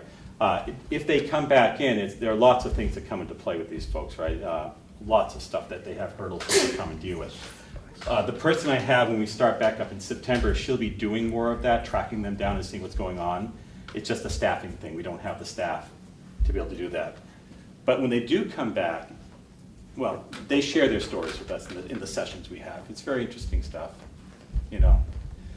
We had one story early on, a young woman through our program ended up getting her high set when she got out. And now she's been on television, they've done, she's been very, the rate of success, if you're looking for 80% success rates, you'll be disappointed. If you measure success by did they get a job, did they stay stay clean, all those kinds of things. But again, if we've worked with 90 women probably, and I would estimate based on our rough tracking that, maybe 10 of them have done really, really well, and we've helped do that, Kind of a follow-up question. Yeah. Is there a reason that the women were the focus of this, and what is that reason? Well, because I tried to mirror, when the sheriff called me in, another educational program was responsible for the education in the jail, another school system. So when I was called in, the sheriff said, how can you supplement what we're doing? Okay, how can you add to what we're doing? And I said, let me think about it. And when I was walking out, I was walking out that first day, and I looked over, and it hit me. There was one woman in an orange jumpsuit over there. I said, that's it, women. Because I've had some successful programs with young mothers. Okay, I have a very soft spot for helping young mothers. Okay, and so we've done some really cool things through adult ed and partnerships with young mothers in terms of career skills and so on. We ran a program a few years ago where they got a paid job experience at the end of that 1 year, but along the way, these young women had to agree to do parenting classes, nutrition, things like that. And at the end of the year, the 6 women who started that program, 5 finished, and every one of those 5 women said, every one of those 5 women had left an abusive relationship in the course of that year. And one woman said to me, she said, I didn't know I was in an abusive relationship until I took this program. So that successful program said, okay, that's something that we have, I have some experience with, and I have some of the same partners from that program. So I said, let's start with the women and see what this program does. And then we went from there with the whole thing. Thank you. You're welcome. Other questions for Matt? I will pass out my little end of the year report card. And We've come a long way in 12 years, though. Great work, Matt. thank you. And the last sales pitch I make every time I talk is, when you support adult education, one of the best ways of supporting children in your schools is to help their parents. If you can help their parents get a better job, get a training, you help that child,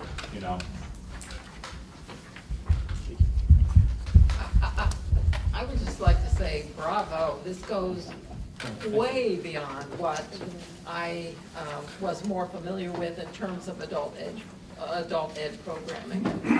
It's very impressive. I am so impressed. Thank you. I have to thank, Rick and Emo before, and Reagan, and my other superintendents, David Walker in Old Town, and the superintendents I've worked with in Orono have all been very, very supportive.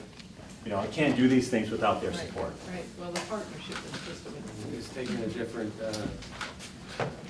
look at it through a different lens. As I listened to you, 12 years ago was the enrichment classes, that was basically it. Now there's a strong sense of evolution in where we are today. Yeah. And we're still growing. Okay, Matt, thank you, sir. Thank you very much. All right, and now we have a presentation about our district We food do. service. Kathy Kittredge, our Director of Food Service. If you've not met her, she's going to give us an overview of our program in our school system. Kathy? Excuse me. Going to help me with the presentation. Okay. Well, I just finished my first year. People didn't know that. And I had a very enjoyable time. I think we have a really good program here, and I hope that we can continue to grow it. We have some plans for next year. So I'm just going to go through some of the things we've done this year, where we're at, and where we think we're going, and I'll answer any questions. So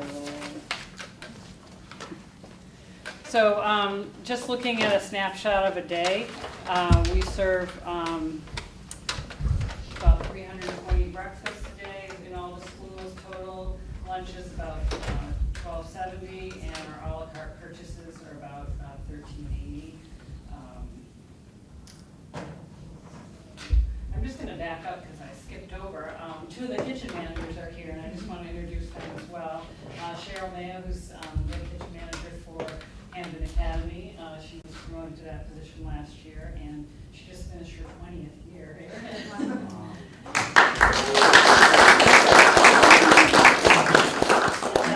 She takes care of the little kids here in Hampden. She does both McGraw and Weatherby. The food's satellited over to Weatherby, and some finishing is done at Weatherby, and then also helps Newburgh out with their foods.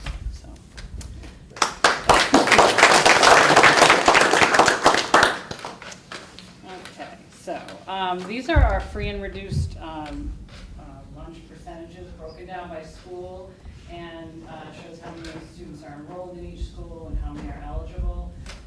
As you can see, Winterport has a higher percentage. I do think we can capture more students to be eligible for free and reduced, so I'm going to work hard at that this year. But if we can get 50% or higher, that does help with some funding opportunities, and just helps us be more eligible for grants. And the fresh fruit and vegetable program we had a couple of years ago, you have to have, 54% or more now. So there are some opportunities, and since we're so close, that is one of the things we're going to work on this year. But those numbers fluctuate a little bit throughout the year as students come in and out. But Okay. Is that essentially a public relations thing, just getting the word out? it's some of it's just getting people to fill out the applications. There's, I think people know about it, and we're pretty good about getting those out. It's just they're trying to get some people to fill them out, and I don't know if they need help with it. I have actually done a few things like talked through on the phone with someone and helped them, and then sent it to them for them to sign. And so I'll try to work with the school administration to see if we can have different ways. Sometimes the guidance counselors have helped, teachers have helped if they see a particular student that they think might be in need, and so. Okay, thank you. Yep. Kathy, what are the thresholds for eligibility? I don't have that information off the Okay. top of my head, but I can get that to you. Okay. It does actually show the rates for reduced on the application, which I was just looking at yesterday, but I Yeah, don't I know, it's a know lot of the rates. numbers. I don't want to guess. Yeah. But, yeah, we're pretty lucky in the Hampden area that, there still is some need in Hampden that we can push for in the Newburgh, to get more applications, I believe. And I'll continue to do that. And I think as I see that people aren't paying their bills, that's kind of a signal that maybe should really try to get them to at least fill out the application so that we can see if they qualify, so. Okay. And then this shows our participation.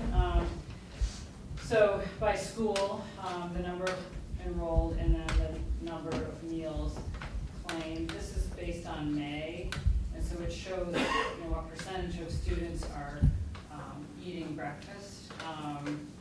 There's a little bit skewed. Hampden Academy has a lot of a la carte meals. This just shows like a reimbursable meal, so if they get a complete meal, that's what those counts are. But particularly at Hampden Academy, we'll have, someone might buy just a muffin and they might not get anything else. And so that's they're still eating, but so that number, the 10% is a little low because of that. But I did look at some of the area schools, and our percentages are pretty much in line. It's hard for me to tell with the elementary schools, but the high school and middle schools are similar to other schools in the area. There's a lot of room for growth, I think, in our breakfast program. I'd say some are really low, so again, we'll try to get the word out more on that as we move ahead. And then this is lunch participation by school. We have quite good participation, and I have it in order of the highest to the lowest. Again, we have more participation in the schools that have more free and reduced lunch qualified, but there's still a lot of children eating lunch. Hampden Academy, again, that 36% is high compared to local high schools, but there's a large number that are eating a la carte where they wouldn't get the complete meal that is identified there. They would still be eating what we constitute a meal. So I think that's really good. We can increase that too. Kathy, do you know what is that about comparable to prior years, or is there an increase or decrease in participation? I think it's similar, because we kind of were going along at the same rate as last year with things. I didn't particularly compare that when I did this slide, but I did look at, I was curious to how we compared with other schools, so I looked around at that. I think it's good. So, okay. And we have 23 nutrition professionals, and I just wanted to talk a little bit about professional development. I feel pretty strongly about that, and so does the state. We are required to take annually the number of hours they have on the slide. So I'm to take 12 hours, kitchen managers 10, and all the other staff 6 hours. Later on in my slides, I'll talk more about how we get that training, but I'm really happy with the staff here. We have a great staff. People know what they're doing. They do a good job, so I'm excited about more things to come. Okay. And just talk a little bit about my process in menu planning. We do have really strict regulations. We need to provide certain menu items and in certain amounts, and it varies depending on the ages. I'm not going to go into all that detail, but all the meals would have, for lunch, a lean protein, whole grains, fruit, vegetable, and milk. They don't have to take all of those, but they have to take at least 3, and one has to be a fruit or vegetable. And then at breakfast, it's whole grains, fruit, and milk. So those I start with, and then I build on that. In the USDA, also we have certain menu food ingredient items that we get, and so I take into consideration what we have on hand, what we're going to get. As I write the menus, I look at favorites that the kids have, any new items that we want to introduce. And then sometimes the kids like to know, like Friday's Pizza Day or whatever, so we do keep some things kind of the same. We like to do a lot of special events. And the next slide shows a menu. This is actually the Hampden Academy menu I've been working on for opening. It's still a little bit in rough draft. You can't really see it very well, so I kind of did that other summary. But I like to do things like on the 10th is National Hot Dog Day, which is sort of a food day on the food calendar. So I just like to throw in fun things like that. The week of the 17th is School Nutrition Week, which is a harvest week, and we're supposed to promote Maine products. And so I've written a menu. Things in green that I know are hard to see are all Maine products. We'll try to utilize some items from our garden, from the local farmers. We connect with the classrooms, and some of the classrooms will peel corn. So it's kind of we'll build on things that we did last year. And it's also homecoming week, so on Friday I threw in a little tailgating menu. And so like on Wednesdays we have pizza day, and on Fridays chicken day here at Hampden Academy. But then on Thursdays and Tuesdays we try to do a little more scratch cooking, home cooking, trying some international recipes. We also this year are going to have a deli day every day so that there's more variety. So if someone wants to get a sandwich kind of Subway style, they can do that, or they can get a burger or the main entree of the day. So this one kind of shows more variety. As the kids get older, we tend to increase the variety. So, okay. And then some other areas that fall with school nutrition are smart snacks, which I'm required to by the Department of Education and the USDA to make sure, or to try to make sure that we're outside of the meals that the school is offering food items that meet certain nutritional requirements. So if there's a school fundraiser going on during the school day, or if there's school stores or vending machines, things that are going on during the school day within 30 minutes of the end of the school day should meet these smart snack requirements, which basically are low sugar, low fat, nutrient rich, lower a certain number of calories. Last year I worked with the wellness committee, and I think at the safety committee I kind of presented what smart snacks was so that the administration had an idea of that. And then we're lucky to have a wellness coordinator with Brittany. She does a great job. I've enjoyed working with her this year. But that falls again under when we're reviewed, which we were last year, to make sure that we have a wellness policy and that it's up to date. And so we work to just polish that off, the regulation off this year. And I've participated with Brittany in some different wellness activities, which has been fun. And the other program that we're getting involved in is 5210 Let's Go, which encompasses more than just food, but it's we work with someone through the Bangor Department of Health. So it's really committed to trying to reduce childhood obesity and to increase activity. So the 5 is for eating 5 or more fruits and vegetables, 2 hours or less of recreational screen time, an hour or more of physical activity, and no sugary drinks, so more water and low-fat milk. So with that program, they have a Smarter Lunchroom Scorecard, which kind of gives us tips on ways to help increase the good, healthy choices with the kids and try to get them to eat a variety and try new things. And so we're going to be taking on sort of the Smarter Lunchrooms Challenge, and there's different levels. I think automatically, without really working on it, we're at the bronze level, but we're going to go for the gold on that. So hopefully we'll achieve that next year. Kathy, a curiosity question. Under sugary drinks, juices, orange juice, apple juice, that kind of thing, do they fall in under sugary drinks?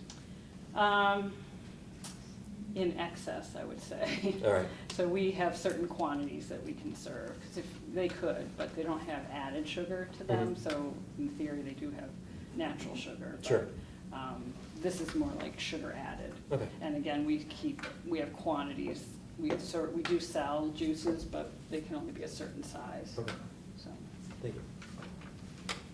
Okay, and so we like to do school events, just to keep things fun. So whenever we hear that there might be something going on in the school, we try to tap into it, and I try to throw something on the menu about that. So like homecoming, Grandparents' Day is a big day at Smith School. Last year we served about 500 at that meal. They do it every year. Usually Dr. Seuss Day, something going on in the school, so we try to do something with that.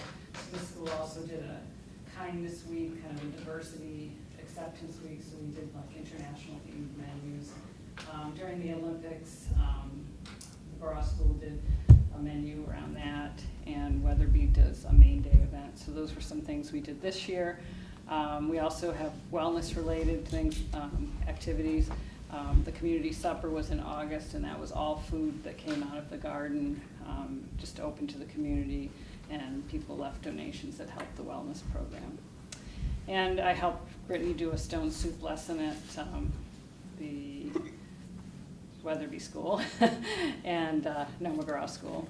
And that was a lot of fun. The kids cut up vegetables in the classroom, so we helped them with that, and then took it back, made a soup, and at the end of the day they came and had the soup, and they ate it all up. They loved it, so it was good. And then school nutrition has particular weeks that we're supposed to participate in. So there's Harvest Week, National School Lunch, National School Breakfast Week, and Superhero Day, which is to promote our staff and recognize them. And then again, holidays and food days. And these are just pictures of some of the things that we did this year, just to kind of show you. So this are things from the community garden. That was a really nice event. And the next one's stone soup. So there's some kids eating out their soup. And then the next slide's Harvest Week. These are pictures at the Wagner School. Brenda, who couldn't make it tonight, is our kitchen manager there. She challenged some of the kids to bring in their own vegetables from home, and so that's the cabbage up there, has someone's name on it. And she brought in stuff, and we brought stuff from the garden. So it was quite a big display. And we also, in that week, incorporate in all the schools' menus. And then National School Lunch Week. This again is at the Wagner School. Some of the kids in their comments, the good choices and good food there. And then at School Breakfast Week this year, we just took the opportunity to try some different breakfast items. We did a hot oatmeal with berries. We did a yogurt blueberry breakfast bar that was made in our central bakery and sent out. We had breakfast smoothies, and it was also overlapped with Dr. Seuss, so we did green eggs and ham, but we didn't do green eggs, so we just called it that. And then sometimes there's different challenges. There was a challenge to win a menu board by the Dairy Council, and so Cheryl took on that challenge. It was to make a bunch of scratch recipes, and I think that she made about 14 of them throughout the year. So these are just throughout about a month. And she did win the menu board. We did find it was a little bit young for the high school kids, so it's at Smith School, and they're enjoying it, and she's getting a different menu board this year.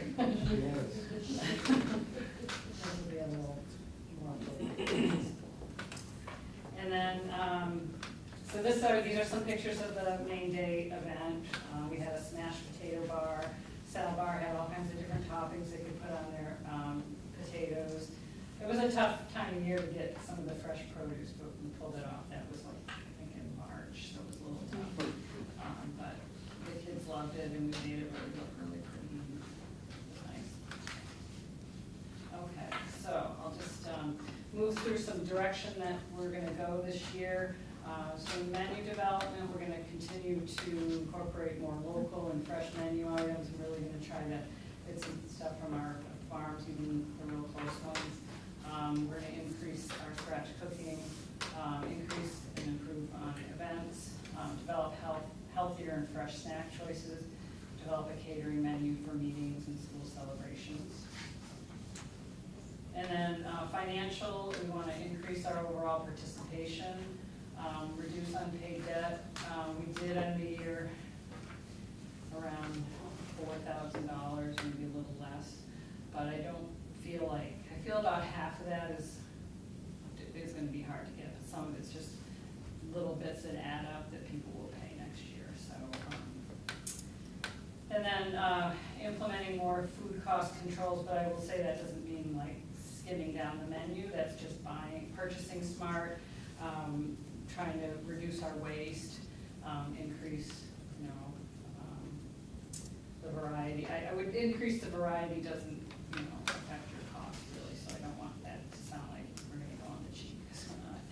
And then applying for grants. I was lucky to get a few grants last year, so continue to look for those. And then on communication and marketing, I think this is really key to getting more participation and to achieving all the goals that I've talked about. Putting more in the parent newsletters, doing surveys, putting notes on the menus that go home, things on Facebook. And then I'd like to meet with student council groups. Kind of made some attempts last year, but they didn't quite pan out. So this year I hope to do that, do some surveys. And I have some grant money to do some taste testing. So Brittany and I are going to do some taste testings in the cafeterias with the students. I'd like to do more sharing with the admin team, school board, and school staff on what we're doing, and need to work on the website and continue to work with Brittany on the wellness programming and newsletters.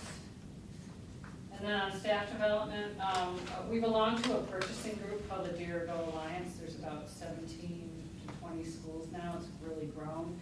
And we have a training in August. We did one last year, doing another one this year, where all of our staffs come together for a day of training. The state comes and does some of it. We have a lunch for them, a little vendor shows us some different products. And it's good for them all to get together and talk to other people that do the same thing they do. So, and that will give them their 6 hours of required training. And then next week, the Maine School Nutrition Association is having a conference in Bangor, so I'm going to take the 4 kitchen managers, so the management team will go to that and get their hours and also have the opportunity to learn some more things and get some ideas and meet people that do the same thing they do. So, and then I'm excited about, actually the day before school starts, we're going to do a culinary boot camp for all of our production staff. The state has a chef who will go around and do these trainings, so we're going to do some things on efficiency in the kitchens, spicing up the food, just some general skills, and then we're going to test some recipes, so that should be fun. Our staff doesn't frequently get all together from all the schools, so that'll be a chance for them to work together. So that's where we've been and where we're going, I hope. And does anyone have any questions? I'm excited to move ahead into this next school year. I would like to say thank you to you and your staff, because as a parent who has children who are part of the program, it was so nice this year to be able to sign them up for lunch on more days, because there was more options, more variety, and I felt like a lot more healthier options. And so I just wanted to say it was recognized by me and appreciated by many other parents as well who I spoke with. So the cooking from scratch and even the offering the variety of the healthier pizza, I can't remember what you called that day, my kids didn't really go for it, but it made me feel better to sign them up for that day, so. And some of the things you might not see is our salad bars are pretty nice. We really try to offer a lot of fresh things. And I like to have the flexibility, so I don't always list everything on the menu. Kind of work with what's either in season or a good price for the week. And so, but the salad bars really add a lot to what they're having for lunch. And they love to choose from the selection. So, thank you, and if you do have any questions, please reach out to me. I'd be happy to answer those. Kathy, I'd just like to compliment that what I've seen this year is that Kathy herself, along with kitchen managers, are asking the students, what is it you want? What interests you? What makes you happy? You know, it's just true that mealtime is a favorite time, right? And I'm really impressed with that because I think a lot of times we have a choice of whether we ask, depending on whether we want to hear it or not, and they've been full bore about saying, what is it you want? And it's showing up in our kitchens. I have to say I'm really impressed, especially with the high school students. They're so respectful and so nice, and you know, it's different from school to school. The younger kids just trying to get their attention to get them to eat, you know, because it is their big social time. So, you know, that's a challenge because we want them to eat the good food. But at the high school, they're really good. The high school students. And the middle school kids are too, but I just, I've been really impressed. I just would like to just say one thing is, even though I've been in the district for this long, this was my first year as manager, and I honestly could not have done it without the support of Kathy and her support in allowing us to try different things, because if you all know high school students, you have got to get them in with you. They have to buy into it or they're not going to participate. And it's frustrating, but it's a struggle when you try and put things out there and you get 30 kids willing to try it. That was the most frustrating thing for me, but if you get them and get them hooked and get them to be a part of it, like the menu board, the reason we were so successful with getting them to try all the different things, and of course I'm the way that I am, so I had to do 14 recipes, but was I told them we were going to win the board if they helped, and they just, I said, they just bought that hook, line, sinker, and they really did, and they were just. I don't think they ever saw the board they won.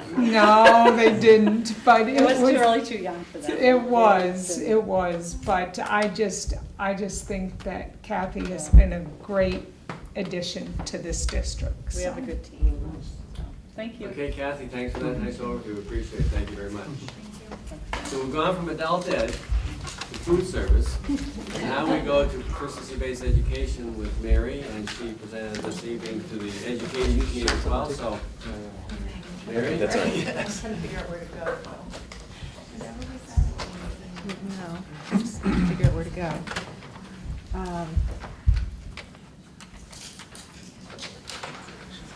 I'm right up close there. There we go. Put that, Mary, put that right on the table if it makes it easier. Right there, my Mr. Cuddy. Okay. He won't hurt you. I'll just pile right in, if that's There all you right. go. Good evening, everybody. How exciting to have all those new staff members, huh? It's so exciting.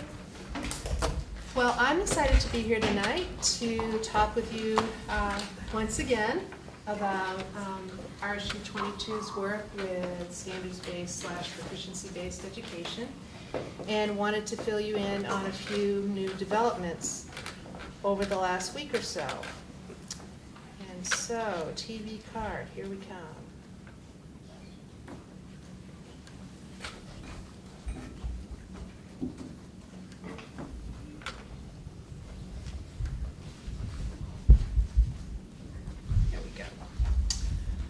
So a lot of you are newer to the board and haven't been here for the duration of all the work that we've done, but I just want to preface this by saying that a a couple of things, particularly for you who are new to the board, is that we've been doing this work starting back in 2012, 2013. And for those of you who don't know, if that doesn't ring any bell for you, that's pre, there we are.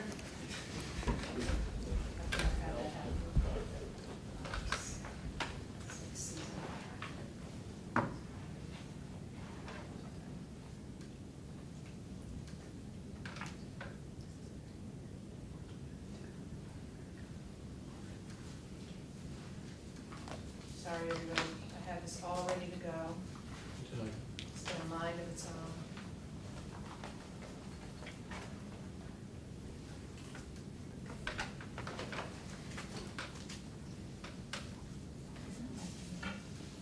All right, let's try this again.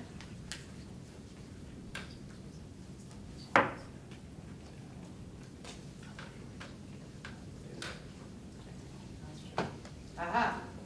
So I want to let you know that the administrative team got together for 2 hours yesterday afternoon. I'm going to try to go at warp speed here, but I do want to be able to answer any questions that you have. But we met for a couple of hours yesterday morning to talk about where we've been as a district, what we've done for work, and where we're headed. And I want to fill you in on some news. I don't know how many of you read the Bangor Daily News today, but there was an article in there about proficiency-based education and diplomas, and I want to just do some clarification on that. We've worked building our standards so that they're clear for our students, for our parents, for all the educators, and we've worked pre-K through 12 in all of our content areas. So our folks have spent a number of years really thinking about what's important for students to know, be able to do, to understand, and how we're going to keep track of that. We report out on students' standards progress at the end of various experiences that they've had for instruction. So it might be at the end of a unit of study, you see things. It would be at the end of a quarter, at the end, as you know, K-5 is within your trimester, so it will be at a trimester this year, etc. We've worked tirelessly as a team together to refine those expectations, to discuss instructional practices. We've spent a tremendous amount of time in professional development for teachers. I guess I'm going to get on that same bandwagon the other folks are talking about, how critical it is for teachers to continue to examine their practice and improve their practice and have opportunities together and on their own to learn some things. We spent a tremendous amount of time learning how to, what's the best way to keep the documentation of all the work of all these students in all these different areas. And we've revised, refined, renewed, and recommitted to student learning and growth. And many of you have been on this journey with us for a number of years. A point of concern that's come up in our own board meetings, but across the state has been that in general, across the country, it's well embraced that standards-based education or proficiency-based education is the way to go. It's like we have in any industry. There are certain standards that need to be met, and it's certainly agreed upon that should be happening in education as well. Being clear about what they need to know, being clear about what we need to teach is really win-win for everybody. But the stickler for everybody has been the phrase proficiency-based diploma. So while proficiency-based or standards-based education is embraced wholeheartedly by folks, it's the diploma issue that's been the stickler. And a big piece of that has been around students who may potentially not be able to graduate from high school. The way the law has read through the last few years is the expectation has been in some fashion over time that all students need to be highly proficient in all content areas all through schooling. And as we know, we have a thriving, diverse population, and that doesn't always fit the bill for what happens for our students while they're here with us. Standards-based education refers to the instruction, the assessment, the grading, the academic reporting that are based on what students demonstrate as knowing or the mastery that they take forward. Proficiency-based education is actually pretty much synonymous with standards-based education. The difference is around the diploma. In Maine, our law has stated that we would require all students to meet identified standards in order to graduate from high school. That changed to a degree on July 10th, so about a little less than a month ago, 2 or 3 weeks ago, there was a change. And at that time, the legislators voted, and Governor LePage agreed to it, that we would no longer, as a state of Maine, require all students in all situations to graduate with a proficiency-based diploma. They did not say, let's get rid of things. They did not say, throw everything away. What they did say is that that expectation would no longer be there.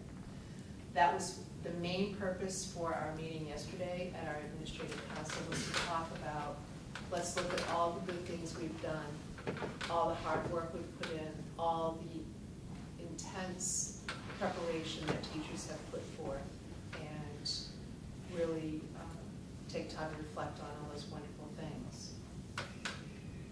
So moving forward, we've talked at length with the Education Committee tonight. We spent pretty much the whole hour in more or less a conversation type situation. One of the things that we want to move forward with as an administrative team is, as you know, and as it has come up among other school systems around the state of Maine, is looking, we would like to review and again look at our graduation policy and the rule that's associated with that. And the piece of it that we're particularly interested in thinking about, talking about, and conversing with you about, as well as our teachers, is around the expectation of a time for a proficiency-based diploma. And so we, at this point, would really like to just say, time out, let's take a little while, let's look at it. We're not throwing the baby out with the bathwater. We do not recommend that. We really want to move forward with the good work that we've done. However, we want to think carefully about what we expect from our students and what is feasible for all of our children. Our special ed director is not able to be with us tonight, but one of the things that she said yesterday really struck me is that proficiency-based education has been a wonderful thing for special education students and their teachers, because it's provided a clear path and has shown what all students are expected to know and be able to do. But what's also been able to happen is through individual education plans that teachers have been able to shift, change, slow down, whatever the case may be, based on what those students need. What we would like to do is to be able to talk amongst ourselves and with you, and then come forward with any recommendations if we have any when the time comes. We also want to survey other Maine school districts to ascertain their plans moving forward. You may or may not have read the Bangor Daily News today, but it had 2 school systems specifically mentioned. One was RSU 2, which is in Hollowell. They've been doing the standards-based work on about the same trajectory as we have. However, the last 2 years, they've been graduating their seniors with proficiency-based diplomas. And so they've gone completely to a 1 to 4 system. As you know, here in RSU 22, at middle and high school, we run a dual system, so that we're able to report specifically on what students are able to do, what they know, what they can show they know, but we're also maintaining traditional grading as well, so that students have a nice opportunity to balance the 2 experiences. It's taken us a long time and a lot of thoughtful consideration to get to where we are today. We will, in the next few months, have a new leader for the state, and we'll have potentially a new education commissioner. So who knows what will happen at that point. But this is a good time for us to reflect.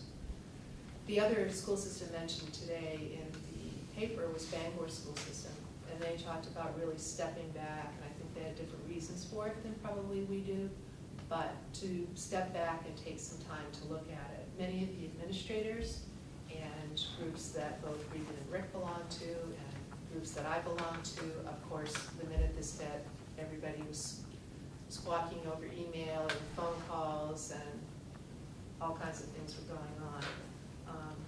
But most of the people that I know are really wanting to take this time to say, let's look at what we're doing well, what we've done, and are there some shifts that we want to make in order to move forward. And so, one of the things we talked about at the Education Committee tonight is to put forward some sort of a comment to the public, stating that we are in a mode of reflection, but we are sticking to many of the pieces of work that we've done. We see no reason to stop doing what we're doing. We've told you all along that it's the right thing to do, and we still believe it's the right thing to do. It's the piece around the proficiency-based diploma, and that's effect on some students not being able to attain a diploma that's been of concern to all of us and all of you all through this process.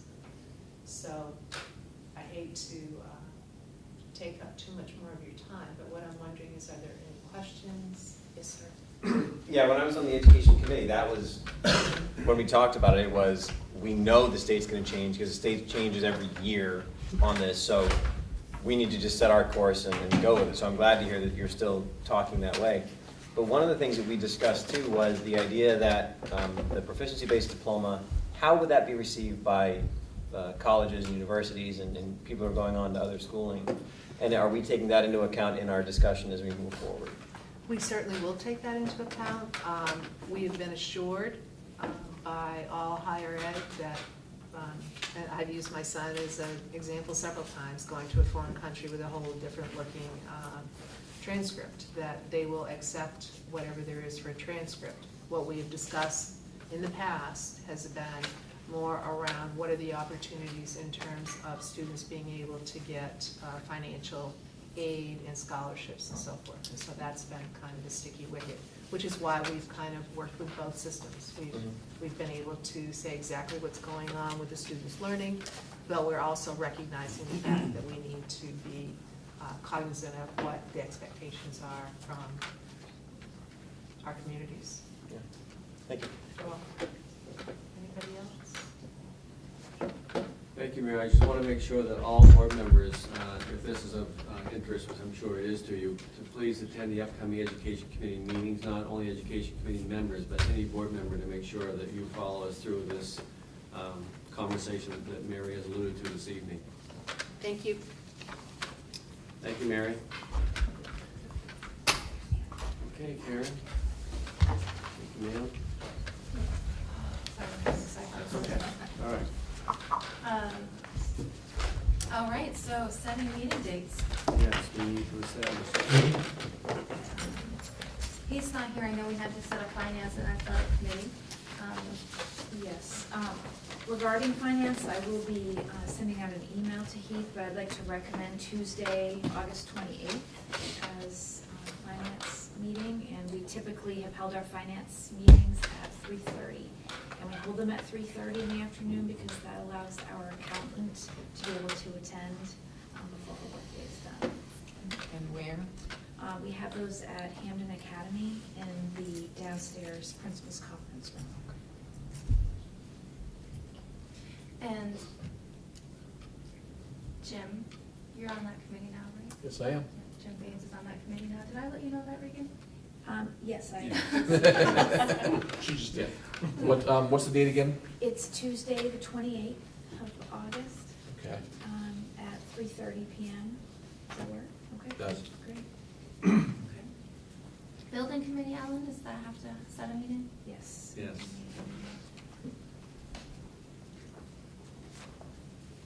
And then pop open a calendar here.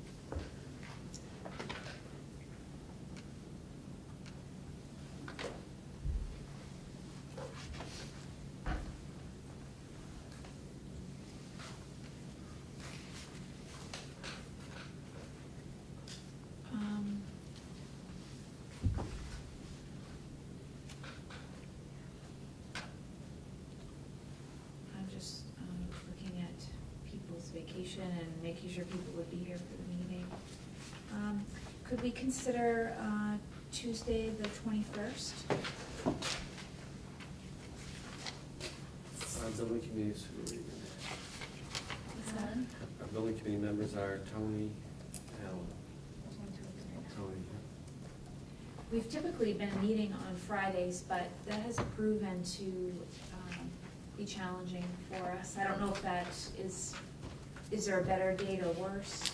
Friday is the only day, I mean, I'm booked out 4 or 5 months with patients. And no disrespect to the building committee, but I gotta pay my bills. So, people are waiting to get their braces on, so. What was the date you suggested? Well, if we should look at Fridays. I can do any Friday but the third Friday of the month. Okay, so Friday the 10th, that's coming right up. Would that work? Okay, all right, let's go ahead and do that, and what time? Actually, no, I have to go pick Alexa up at Bryant Pond. There you go. So, you guys can have it without me. Okay. Okay, It's just me. just Alan? Okay. Just one. Then, let's go ahead with just Friday work for you, Friday the 10th, and let's do the morning. 9:30. Okay. See you then. Yeah, perfect, okay. Brady, you said the finance committee is located at the principal's office? Hampden Academy, there's a principal's conference room downstairs. Okay. We have an education committee already No, I'm scheduled. sorry, we skipped over athletic committee. Well, yes, are we going to schedule that He now? sent us a email, if I remember correctly, he wanted it before the next board meeting, is that right? Oh, sheets and school starts. Yeah. Without Fred here and without Keith, should we just have them email some options to the committee? Well, he proposed 6 PM before our next There you board go. meeting on September 1st. Yeah. So let's just do a preliminary schedule and, That works for me. September Okay. 5th. Good. What 6 committee o'clock? is that? That's athletic. Okay, Education committee's meeting at that same time, yes, and policy committee, you have a meeting next week. we do, Mhm. yes. And community relations, you have a committee next week as well. I think that does it for every committee we have, Okay. correct? Community relations is what day next week? I don't have that written. Tuesday? Tuesday? It's on the calendar. Oh, it is? Yeah, I mean, it's scheduled for Tuesday. Yeah. Neither Regan nor myself will be there because we have negotiations scheduled from 2 to Yes, 7. yes. And we're at a point where we really need to have everybody there to discuss things, so we may end up canceling that meeting. Okay. Do you want I would anticipate we are going to cancel the Okay. meeting, but. Thank you, Scott. Do you want to pick an alternative time now?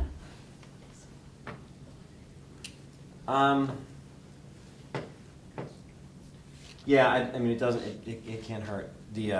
What I'm thinking is that if we have an opportunity with negotiations where it would be important for us to meet, that's gonna override Right. whatever we pick. So I don't, if you guys think that would be an issue or not, but. I would suggest that we wait until our next board meeting, and that will be September 5th, and we'll have all those months, all those weeks behind us, we can set it then, Scott, if you're okay with that. Yeah, I think we'll probably just end up missing meeting it. until Missing it September. for this There you one, go, yeah. there you go. Okay. All right. With that, we have no executive session, so I'll just ask Motion to them. adjourn. Thank you, Tony. Second. Great, all those in favor?